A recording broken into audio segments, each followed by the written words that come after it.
야고보서 4장 9절 다 함께 읽겠습니다. 슬퍼하며 애통하며 울지어다. 너희 웃음을 애통으로 너희 즐거움을 근심으로 바꿀지어다. 아멘. 기도합니다. 영광의 하나님, 사랑의 하나님, 이 시간 살아계신 주의 음성을 듣기 원합니다. 주께서 우리의 영혼 가운데 마음 가운데 말씀하여 주시옵소서. 연약한 종을 십자가 뒤에 가려주시고 살아계신 주님만 드러나시는 아름다운 시간 되게 하여 주시옵소서. 주님만 온전히 바라고 의지하오며 우리 주님 예수님 이름으로 기도드렸습니다. 아멘. 지난 18일에서부터 20일까지 평양에서 역사적인 제3차 남북정상회담이 있었습니다. 당시 수행단 가운데 일원으로 평양을 방문했던 안도현 시인이 돌아온 이후에 서울신문에 기행문을 올려주었는데요. 그 기행문은 이렇게 시작이 됩니다. 평양은 역시 멀지 않았다. 평양 시내로 들어가는 길가에 환영 나온 평양 시민들이 어마어마한 사람의 파도를 이루고 있었다. 그들은 가도 끝없이 늘어서서 손을 흔들고 깃발을 흔들고 발을 구르고 있었다. 10만 명이 넘을 거라고 했다. 남녀가 따로 없고 노소가 따로 없었다. 우리 일행을 태운 버스는 천천히 움직였고 우리는 시민들의 진심 어린 표정 하나하나를 가까이에서 읽을 수 있었다. 버스 바깥도 버스 안도 만남에 감격이 출렁거렸다. 선두에서 남북 정상이 정상끼리, 행렬 뒤에서 같은 동포인 우리는 우리끼리 만나고 있었다. 버스에서 차범근 감독이 유영준 교수를 보며 말했다. 이상하네요. 왜 이렇게 눈물이 나려고 하죠? 차 감독의 눈자위는 벌겋게 달아올라 있었다. 눈물이 나야 정상이지. 울고 싶을 때는 실컷 울어버려요. 아무 걱정 말고 울어버려요. 이렇게 말하면서 유 교수도 눈가를 훔쳤다. 서로 대화 한 번 나눈 적 없는 남과 북의 시민들이 썬팅 처리된 버스 유리창을 사이에 두고 함께 우는 것으로 만남은 시작되고 있었다. 우리는 울어볼 일이 없는 세상에서 너무 오래 살았다. 밥을 버느라, 통장에 잔고를 늘리느라, 오로지 내 자식 뒷바라지 하느라, 비즈니스를 위한 일에 매달리느니라 울어볼 날이 없었다. 누군가가 눈물 타령한다고 감상적이라고 또 이죽거린다고 해도 평양에서는 울어도 좋겠다는 생각이 들었다. 여러분은 최근에 편안하게 울어본 기억이 있나요? 울면 안 돼 산타 할아버지가 우는 아이는 선물을 안 줘, 이런 노래를 들으며 자랐고 사내 자식이 울긴 왜 울어 하는 그런 핀잔을 받으며 자라했습니다. 그래서 울면 안 된다고 생각했습니다. 더군다나 신앙을 시작하면서 신앙 안에서 가장 많이 들었던 말씀은 항상 기뻐하라, 쉬지 말고 기도하라, 범사에 감사하라는 말씀이었습니다. 그래서 성도들이 모이면 좋은 이야기, 밝은 이야기, 감사한 이야기 해야지 우울한 이야기, 힘들고 어려운 이야기, 그런 것은 될 수 있으면 피해야 한다라고 생각했습니다. 아니, 그런 어둡고 우울한 이야기는 믿음 없는 사람들의 표사인 것처럼 치부해 버리기도 했습니다. 그렇게 우리는 슬픔의 정서를 자연스럽게 드러내고 표현하기보다는 억누르며 죽이며 사는 것, 그것이 믿음 좋은 것이라고 생각하며 살아갈 때도 있었습니다. 그런데 오늘 말씀은 우리에게 슬퍼하며 애통하며 울지어다 라고 말합니다. 너희 웃음을 애통으로, 너희 즐거움을 근심으로 바꾸라고 우리에게 명령합니다. 이런 말씀을 그리스도인은 어떻게 받아들여야 할까요? 본문 바로 앞절에 있는 4장 8절은 제가 가장 좋아하는 말씀이기도 하고 제 인생의 말씀이 무엇이냐고 물으면 가장 먼저 꼽는 말씀이기도 합니다. 하나님을 가까이 하라. 그리하면 너희를 가까이 하시리라. 죄인들아 손을 깨끗이 하라. 두 마음을 품은 자들아 마음을 성결하게 하라. 너무 좋아하고 인생의 말씀으로 붙들고 사는 말씀입니다. 그런데 본문을 볼 때마다 바로 뒷절에 이어지는 말씀이 늘 걸림이었고 제게는 힘듦이었습니다. 안 그래도 기질적으로 신중한 성향의 사람인데다가 우울질적인 요소까지 가진 나에게 애통을 웃음으로, 근심을 즐거움으로 바꾸라고 해도 시원찮은데 슬퍼하며 애통하며 울라는 말씀은 늘 부담스럽게만 느껴졌습니다. 그래서 본문을 애써 밀쳐 놓았던 때도 있었습니다. 어느 날 야고보서 4장을 다시 들춰 묵상해 가던 날, 이 야고보서 4장 전체가 겸손이라는 키워드로 하나로 모아지고 있다는 것이 제 눈에 들어왔습니다. 그리고 겸손이라는 문맥 속에서 구절을 다시 읽어갔습니다. 슬퍼하고 애통하며 우는 사람, 바로 겸손한 사람이었습니다. 겸손한 사람은 자신의 내면의 정서를 숨기지 않습니다.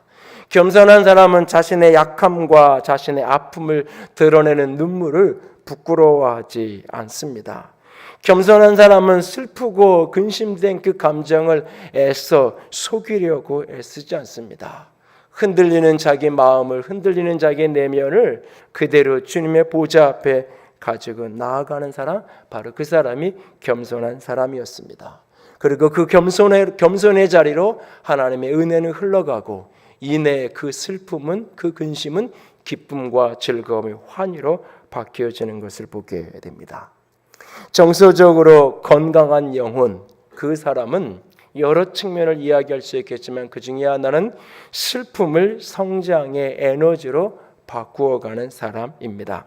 슬픔을 방어막을 치고 숨기는 것이 아니라 방어막을 열고 하나님 앞에 내 슬픔을 그대로 드러낼 수 있는 사람, 그런 공동체, 정서적으로 건강한 영혼이요, 정서적으로 건강한 공동체입니다. 저는 우리 하늘의 교회와 여러분들 가정 그리고 여러분 한 사람 한 사람이 정서적으로 건강한 영혼, 정서적으로 건강한 사람이기를 늘 기도합니다.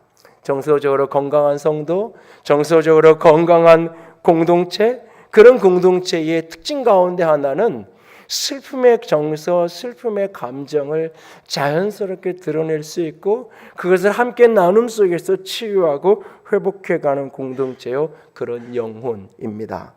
하나님 앞에서 울 줄 아는 영혼, 그 영혼은 정서적으로 건강한 영혼입니다. 여러분은 오늘 하나님 앞에서 울 줄 아는 사람인가요? 우리는 오늘 하나님 앞에 울 수 있는 그런 공동체를 이루어가고 있나요? 예수님도 우실 때가 있었습니다. 그리고 예수님 주변에 있었던 많은 사람들은 눈물이 가득한 사람들이었습니다. 예수님과 눈물, 그 눈물의 메시지를 통해 우리의 눈물을 오늘 생각해 보려고 합니다. 정서적으로 건강한 공동체, 눈물을 흘릴 수 있는 그런 공동체를 어떻게 이루어가야 할런지요. 우리도 슬퍼하며 애통하며 울어야 한다고 말씀하시는데 우리가 꼭 그래야 될 이유가 무엇일까요? 예수님의 눈물의 모습 속에서 우리의 눈물을 들여다보기를 원합니다. 첫 번째로 예수님의 눈물은 슬픔의 눈물이었습니다. 그러므로 우리는 치유의 때까지 울고 또 울 수 있어야 합니다.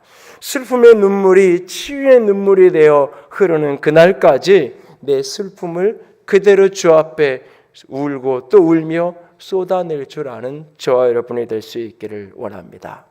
여러분들이 최근에 겪었던 가장 슬픈 사건, 슬픈 일은 어떤 일이었습니까?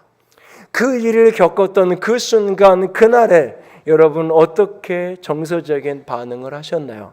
그 슬픔 앞에 슬픔의 내 감정을, 슬픔의 내 마음을 자연스럽게 표현하고 드러내며 눈물을 흘리셨나요? 아니면 그 눈물을 애써 숨기고 애써 감추고 애써 울지 않으려고 그 슬픔의 정서를 억눌러 내셨나요?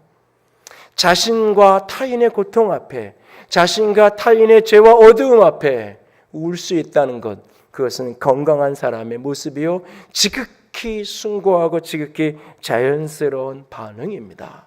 나의 고통 앞에, 타인의 고통 앞에, 상실 앞에, 아픔 앞에, 슬픔에 울 수 있는 저와 여러분이 될 수 있기를 원합니다. 1994년 10월 21일 성수대교 상부 트러스 48m가 붕괴되었던 사건이 있었습니다. 그 사건 속에서 32명의 사망자가 있었는데 그 중에 한 명 서울교육대학교 3학년이었던 승영 양을 기억합니다. 사고 후에 승영 양의 어머니 김영순 전사님은 선생님의 꿈을 이루지 못한 채 하늘나라로 먼저 간 딸의 평소의 소원대로 딸의 시선을 고대의료원의 의학 실험용으로 기증을 해서 뉴스가 되기도 했었습니다. 시간이 얼마나 지났을까요? 불과 몇 개월 전에 육군 대령이었던 남편을 가로사로 잃었던 40대 중반의 여인, 막 안정을 차려가려던 무렵 교생 실습을 간다고 아침에 너무너무 밝고 이쁘게 집을 나선 딸아이를 잃어야 했던 그 어둠의 터널을 그는 어떻게 견디어내고 어떻게 이겨낼 수 있었을까요? 그녀는 오랜 세월이 얼마의 시간이 지난 후에 그 어둠의 자리를 자신이 극복해내고 이겨낼 수 있었던 몇 가지 이유를 잔잔하게 나누어 주었던 기억이 있습니다. 특히 자신이 그 헤아릴 수 없는 슬픔 속에서 자신을 버티게 하고 일어서게 했던 소중한 사람 가운데 한 분으로 당시 남서울교회 담임 목사님이셨던 홍정희 목사님을 이야기합니다. 사고 소식을 듣고 영안실로 찾아온 목사님은 그날 아무 말도 하지 못하셨습니다. 다만 영안실 바닥에 앉아 몇 시간을 그렇게 울고 또 울고 또 울고 돌아가셨습니다. 그 슬픔의 눈물이 자신에게 얼마나 힘이 되었고 얼마나 위로가 되었고 다시 일어날 수 있는, 그리고 자신의 인생을 이후에 사명제를 하나님께 드리며 살아갈 수 있는 힘이 되었다라고 그는 고백합니다. 그날 사랑하는 친구의 무덤 앞에 울고 있는 사람들을 보면서 예수님도 우셨습니다. 요한복음 11장 33절에서 36절 같이 읽습니다. 예수께서 그가 우는 것과 또 함께 온 유대인들이 우는 것을 보고 심령에 비통히 여기시고 불쌍히 여기사 눈물을 흘리시더라. 이에 유대인들이 말하되 보라 그를 얼마나 사랑하셨는가 하며, 사랑하는 가족과 친구를 잃은 이들이 우는 모습을 보면서 예수님의 마음은 비통해지셨습니다. 인생을 어두움으로 몰아가고 있는 죽음의 어두움의 세력 앞에 그는 분노하셨습니다. 또한 동시에 그 죽음의 슬픔 앞에 울고 있는 이들을 보면서 한없이 불쌍히 여기셨습니다. 예수께서 눈물을 흘리시더라. 성경 말씀 가운데 가장 짧은 구절 하나입니다. 예수께서 눈물을 흘리시더라. 그러나 가장 큰 위로가 되고 가장 큰 힘이 되어지는 말씀이기도 합니다. 나아가 예수님은 그 잠시 잠깐 멸망되어질 어둠을 모른 채 죄악 한복판에 죄악으로 가득한 그 도시를 바라보시면서, 예루살렘 성을 바라보시면서 우리 주님은 우셨습니다. 안타까워서. 누가복음 19장 41절 가까이 오사 성을 보시고 우시며, 그렇게 우리 주님은 고통당하는 이들과 함께 우셨습니다. 운다고 달라지는 일이 아무것도 없다지만이라는 박준 시인의 산문집 제목처럼 운다고 뭐가 달라지냐고 세상은, 사람들은 눈물을 외면하는지 모릅니다. 그러나 상실의 고통에서 흘리는 눈물은 놀라운 치유와 위로와 회복의 역사가 있다는 사실을 기억하기 바랍니다. 그 치유의 신비를, 치유의 눈물을 아시는 우리 주님은 복 있는 사람을 이야기하시면서 애통하는 자는 복이 있나니 그들이 위로를 받을 것이며, 너 애통하는 자여 너는 복이 있는 사람이다, 너에게 위로함이 있을 것이다 라고 우리 주님께서 애통하는 영혼을 향하여 너는 복이 있는 사람이다 라고 말씀하고 계십니다. 몇 년 전에 금요 기도회 때 초청을 해서 은혜를 나누어 주셨던 대암클리닉 이병욱 박사님의 울어야 삽니다 라고 한 아주 좋은 책이 있어요. 암 박사로 더 잘 알려진 이병욱 장로님은 눈물은 치유 회복을 위해 하나님이 주신 최고의 선물이다라고 말합니다. 웃음보다 눈물이 더 큰 치료의 효과가 있다라고 그는 말합니다. 그는 책에서 이렇게 소개합니다. 모든 눈물은 겸손하고 부드럽습니다. 그 눈물이 흐를 때 단단히 맺혔던 마음이 녹아내립니다. 부드러운 눈물이 단단한 상처와 굳은 마음을 이기기 때문입니다. 많이 울고 크게 울고 마음껏 우는 눈물 치료가 우리의 병든 마음과 영혼을 치유하고 회복시켜 줄 것입니다. 울어야 어린아이 같은 마음을 회복할 수 있습니다. 울어야 병을 이길 수 있습니다. 울어야 살 수 있습니다. 지금 몸이 아픈 상태라면 우십시오. 그저 눈물을 보이십시오. 이미 치유는 시작되었습니다. 오늘 어떤 상실의 아픔을 안고 있나요? 몸이 너무 아픈가요? 우십시오. 물질적으로 너무 곤고해서 길이 보이지 않나요? 우십시오. 관계가 일그러지고 너무너무 외로워서 힘드신가요? 우십시오. 울고 또 울 때 그 슬픔의 눈물은 절망이 아닌 치유와 회복의 문을 열게 될 것입니다. 자신의 연약함과 죄를 보는 것이 너무 힘들고 어려우신가요? 그런 자신을 붙들고 오십시오. 죄인지도 모르는 채 방황하는 이들을 보면 너무너무 안타까우신가요? 그들을 부둥켜 안고 오십시오.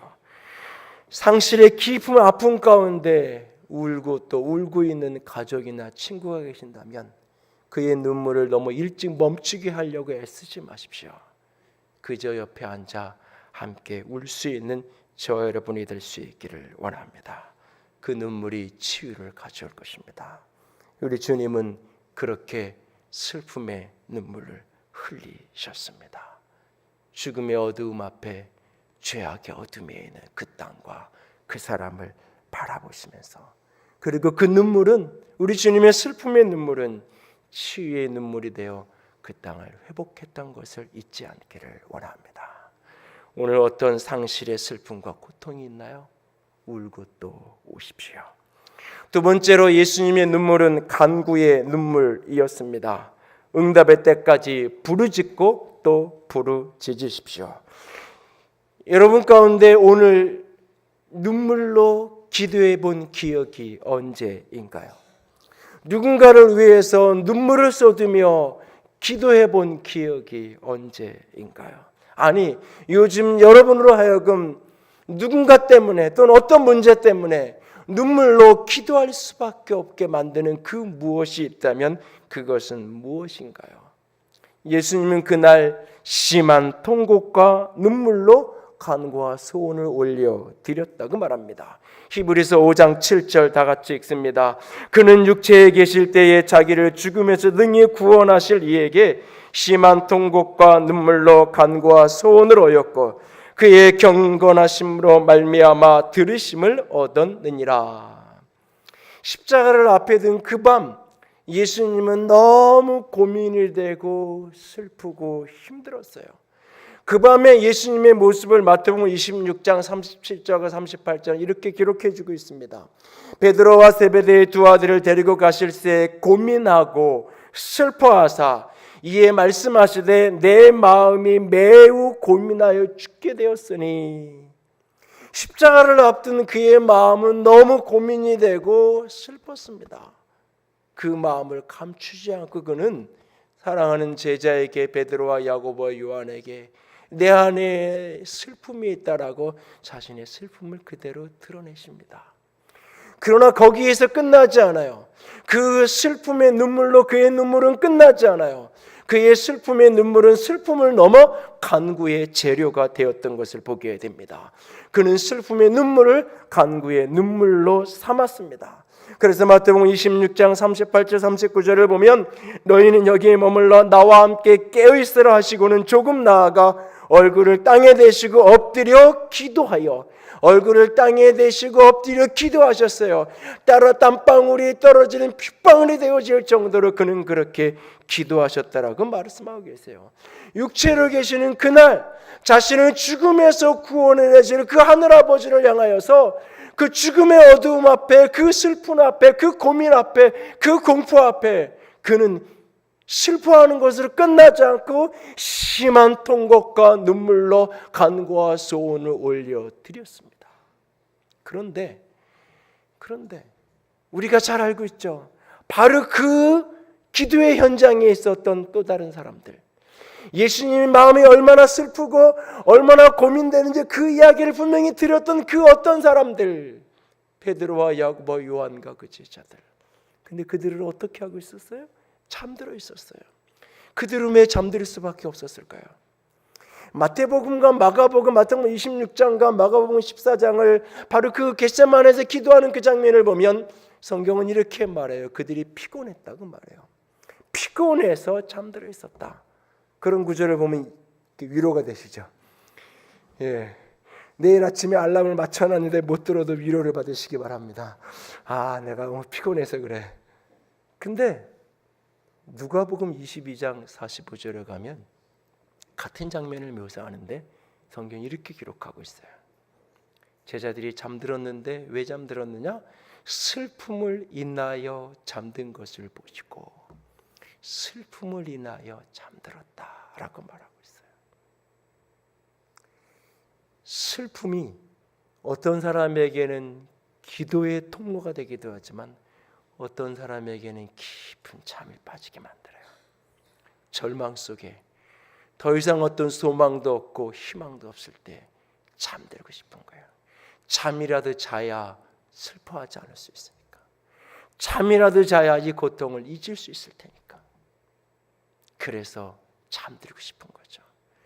그 극단에 가면 스스로 목숨을 끊어서까지라도 이 고통스러운 상황, 이 아픔의 상황을 피하고 싶은 거예요. 슬픔을 때로 우리를 그렇게 잠들게 돼요.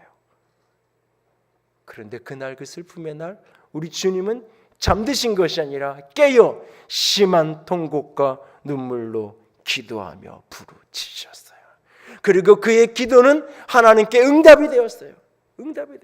들으심이 되었어요. 비록 십자가를 피하기 원했으나 십자가를 피하는 응답은 오지 않았어요. 그러나 십자가를 이길 수 있는 능력이 그에게 왔어요. 십자가를 피하는 응답이 아니라 십자가를 이기는 응답으로 그의 기도는 들으심이 되었어요.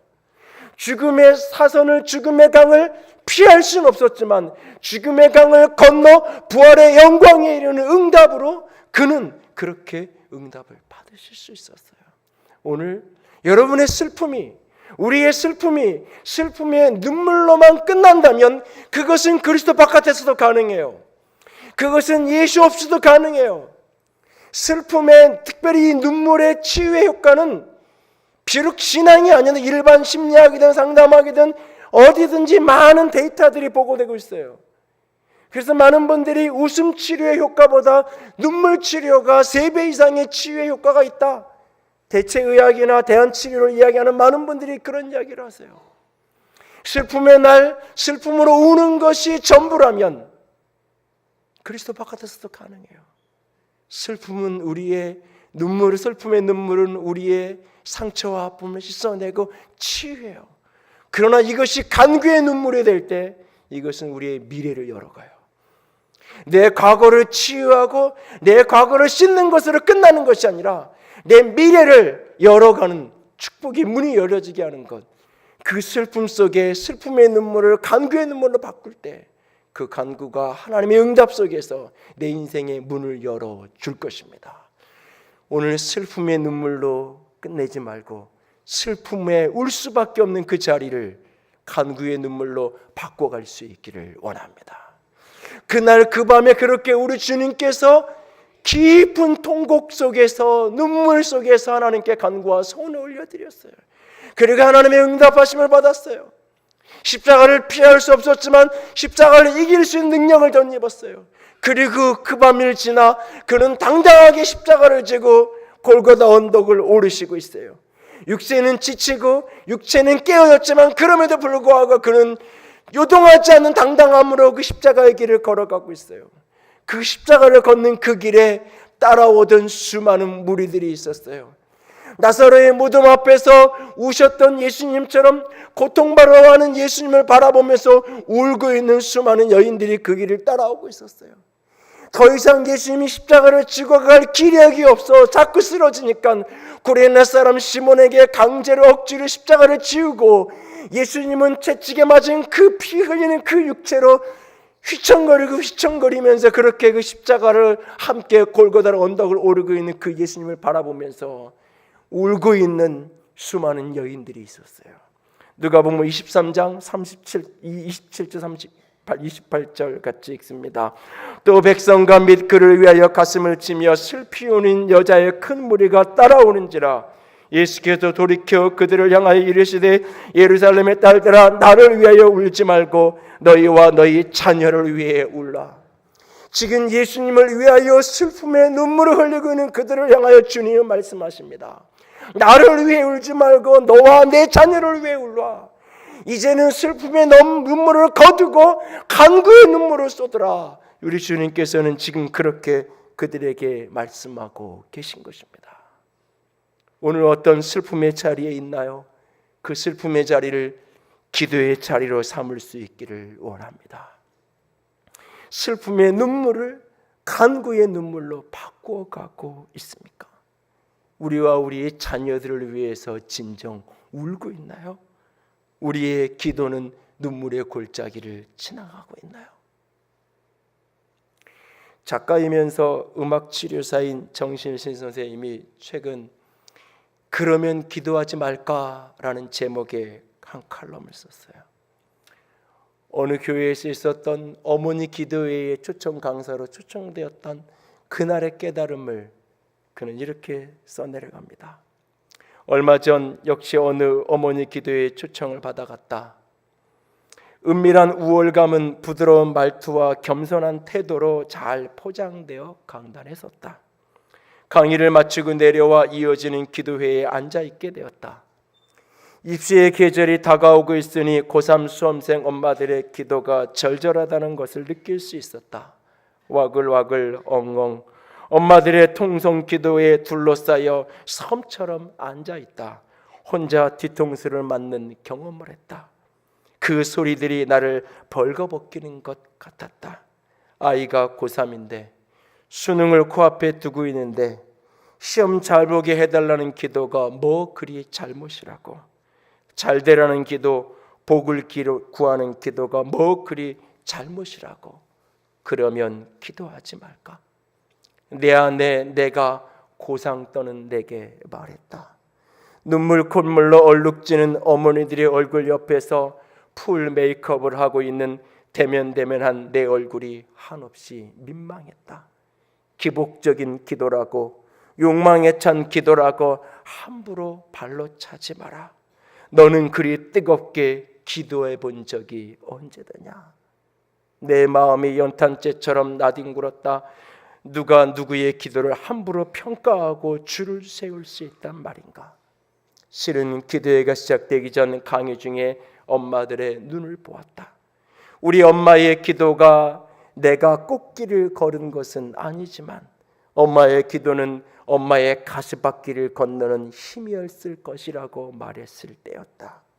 그러니 우선 내 1인분의 믿음, 내 1인분의 사랑을 채우기 위해 기도하자라고 말했을 때 흔들리고 촉촉해지는 눈동자들을 본 것이다. 그때부터 내 높은 마음은 무너지기 시작했다.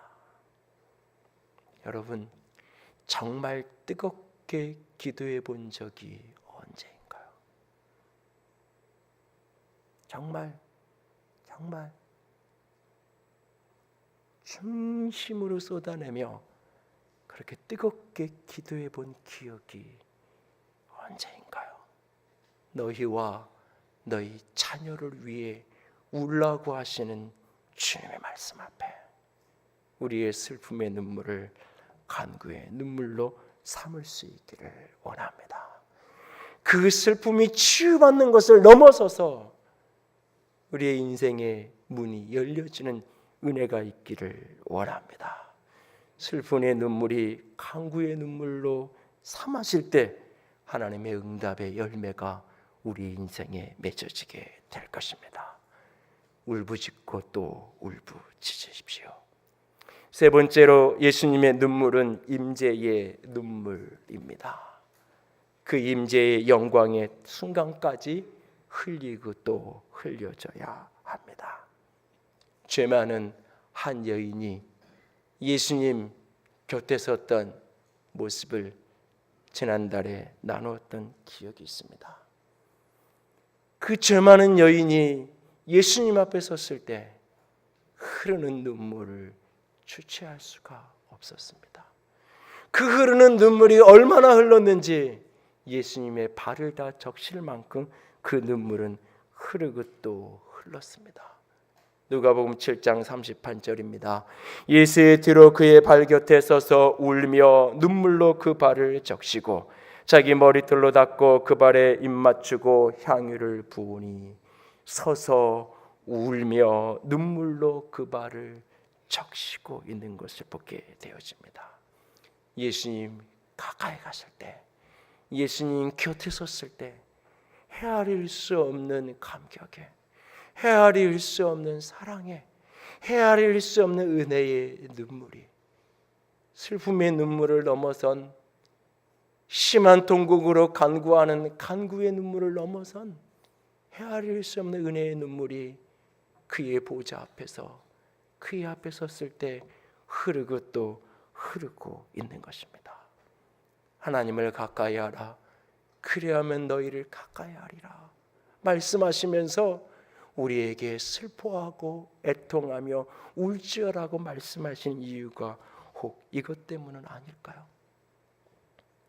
늘 모범생으로 율법적인 프레임 속에 갇혀 있었던 어느 날 내 모습이 보이기 시작했습니다. 내가 죄인 중에 괴수였고 내가 예수를 죽인 사람이었습니다. 그때 그 십자가에 헤아릴 수 없는 사랑이 알아지고 부활이 내게 생명의 능력으로 다가왔습니다. 그 사랑 앞에 흘렸던 그 눈물이 오늘도 나를 붙들고 있습니다. 아무도 나를 도울 자가 없다고 스스로 생각하며 늘 자신을 채찍질하며 살았습니다.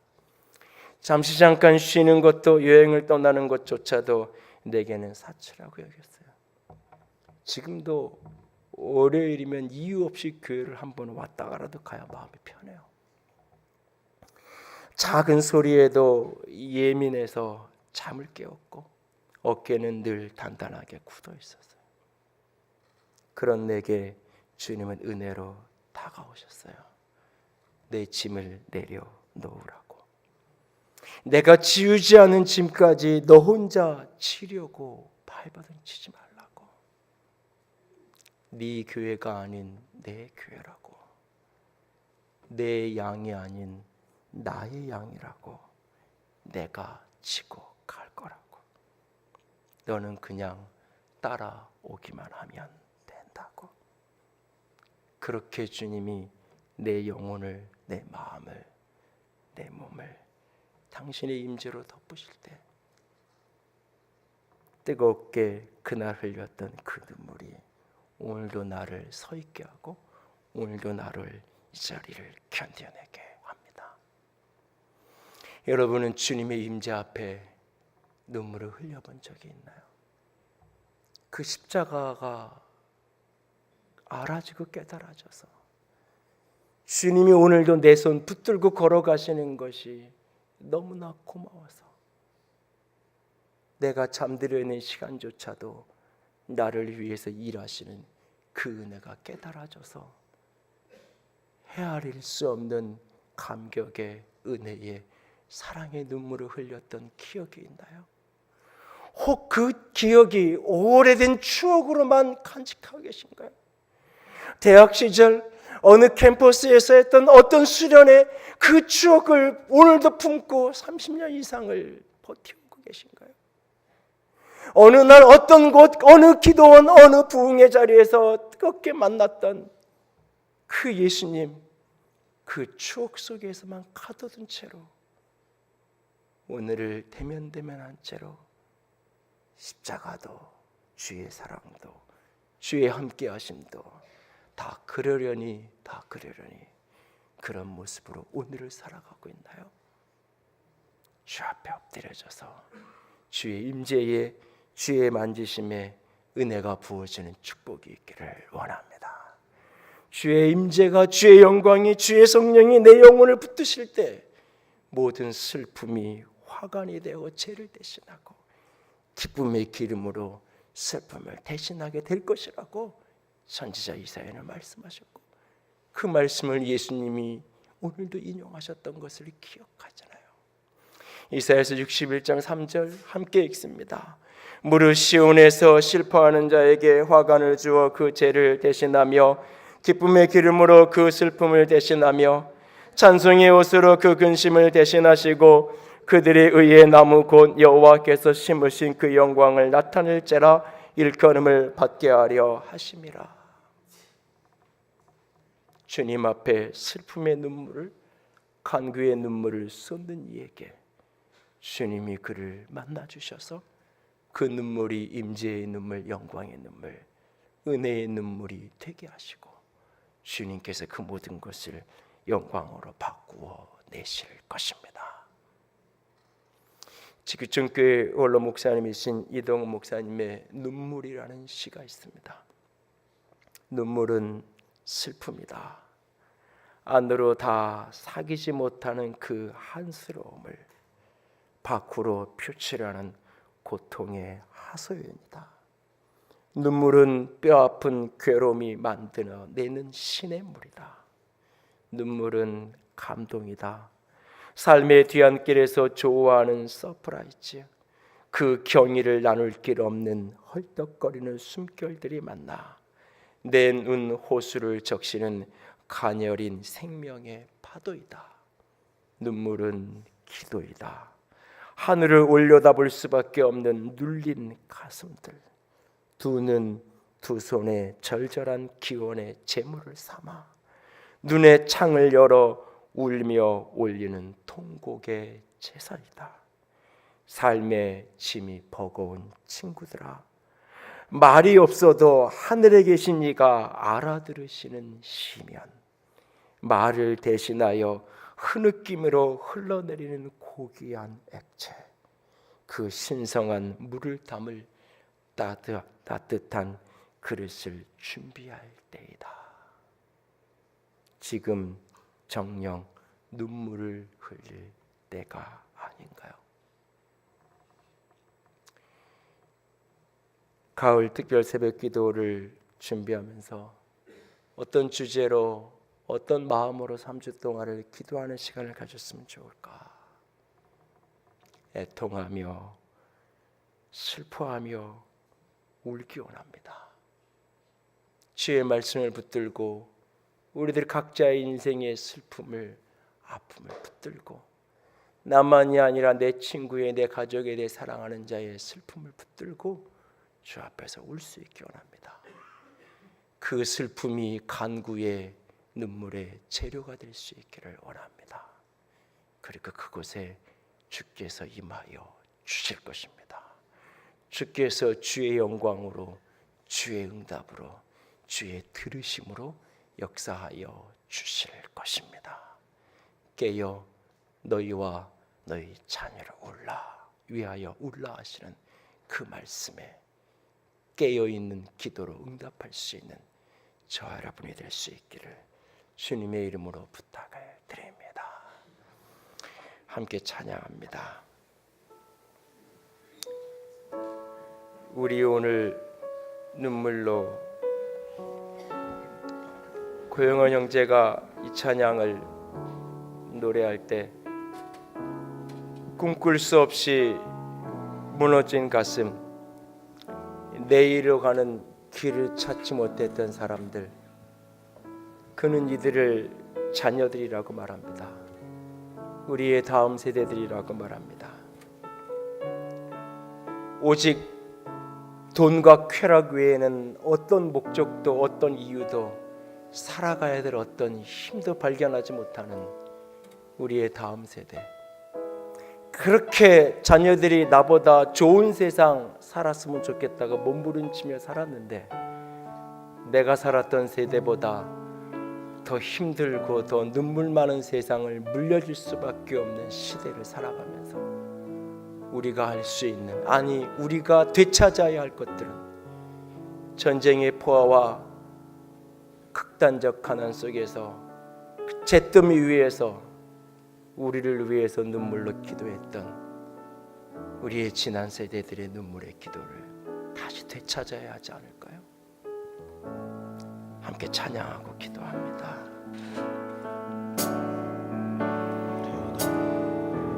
우리 오늘 눈물로 하나의 씨앗을 심는다. 끊을 수 없어 무너진 가슴에 저들의 푸른 꿈 다시 돋아나도록 우리 함께 땀 흘려 소망의 길을 만든다. 내일로 가는 길을 찾지 못했던 저들 노래하며 달려갈 그 길, 그날에 우리 보리라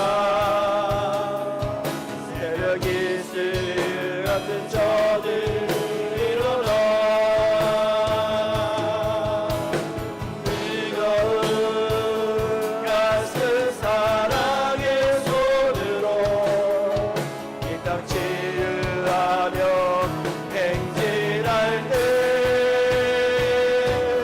오래 황폐하였고 빈 땅오니 쏟아 신명한 꽃들이 피어나고 그늘의 나무가 가득한 세상 우리 함께 보이라.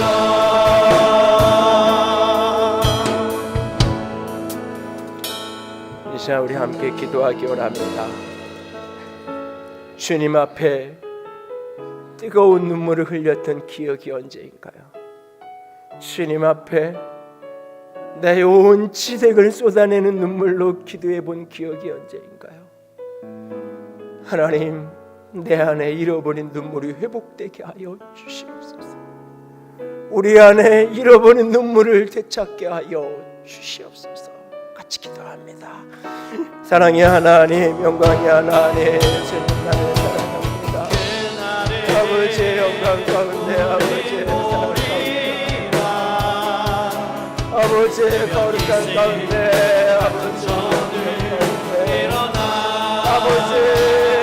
아버지의 사랑과 영광과 존귀함과 거룩함과 아버지의 아름다운 가운데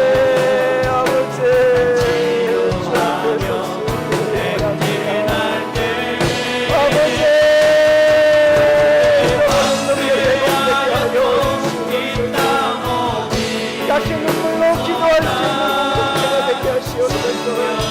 내 고통과 아픔과 절망과 장애 앞에 눈물로 호소할 수 있는 기도가 되게 하시옵소서. 우리의 슬픔의 눈물을 간구의 눈물로 주시옵소서. 슬픔의 치유를 넘어 간구의 응답하신 주시옵소서. 아버지 나를 만나주시옵소서.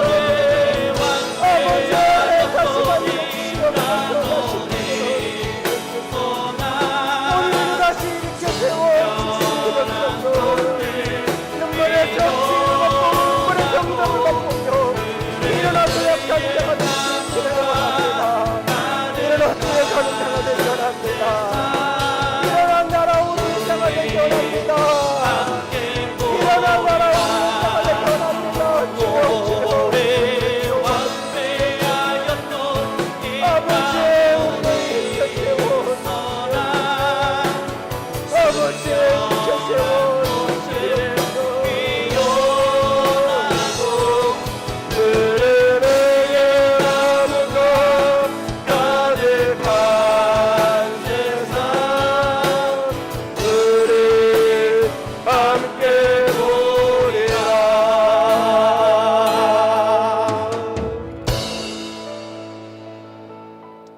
하나님을 가까이 하라. 그리하면 너희를 가까이 하시리라. 슬퍼하며 애통하며 울지어다. 내 죄 때문에, 내 아픔 때문에, 내 형제의 슬픔 때문에 슬퍼하며 가슴을 찢으며 애통할 수 있는 사람이기를 원합니다. 그런 공동체가 되기를 원합니다. 그리고 그 슬픔의 눈물이 치유의 강으로 흐르는 것 그 너머에 간구의 눈물 삼아 응답의 그날까지 울부짖고 또 울부짖는 주님, 그 뜨거운 눈물이 있는 주의 사람들이 되기를 원합니다. 주여 만나 주시옵소서. 주여 길을 열어 주시옵소서. 피할 길을 내시옵소서. 아니면 그 길을 감당할 수 있는 능력을 주시옵소서. 주님, 주님, 주님, 주님, 주님. 잃어버린 눈물이 회복되어지는 주의 사람들, 주의 교회가 되게 하여 주시옵소서. 주님 사랑합니다. 주의 이름으로 축복합니다. 우리 주님 예수님 이름으로 기도드렸습니다. 아멘. 이제는 우리 주 예수 그리스도의 은혜와 하나님 아버지의 놀라우신 사랑하심과 성령 하나님의 교통하시며 기름 부으시는 그 은혜가 오늘도 눈물을 회복하기 원하는 모든 이들 위해 이제로부터 영원토록 함께 있을지어다.